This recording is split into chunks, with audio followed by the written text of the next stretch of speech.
Hello सांग माने welcome back to my YouTube channel. आज आम फूलकोबी आलू और बैगणर एक तरकारी बनैबा।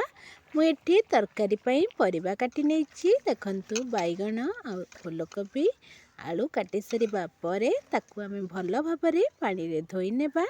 परिबा सबको धोई सारिबा परे कड़ाई रे तेल गरम करिबा, सेथिरे पकेइबा पंचफुटण। फुटण भल भाव फुटीगले काटिकी रखिथिबा पियाज को पकेइबा और किछि समय ताके एमिति भाजी नेबा।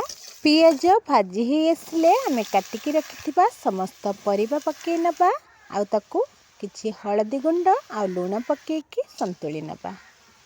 परिबा संतुली सारिबा परे ताकू आमे किछि समय घोड़ना देकी सिझिबा पई छाड़ी नेबा। एबे आमे तरकारी पई मसला प्रस्तुत करिबा। मसला रे मु एठी नेछि सुखिला लंका, रसुण, अदा, मगज मंजी, एठी नेछि जीरा, ता सहित किछि कटा टमाटो, अल्प किछि पानी देकी ताकू बहलिया करिकी बाटी नेबा।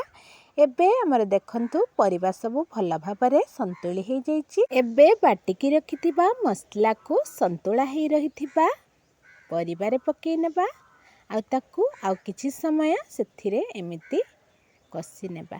एमितिका तरकारी बनेकी आपण माने रुटी परोटा किंबा भात रे खाइ परिबे, बहुत स्वादिष्ट।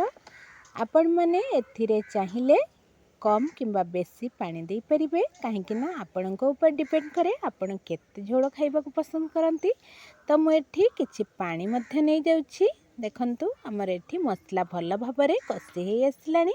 तरकारी रे पानी दे सारिबा परे आमे किछि समय ताकू घोड़ेइकी सिझिबा पई छाड़ी नेबा। एबे देखंतु हमर तरकारी संपूर्ण प्रस्तुत हे जाइछि।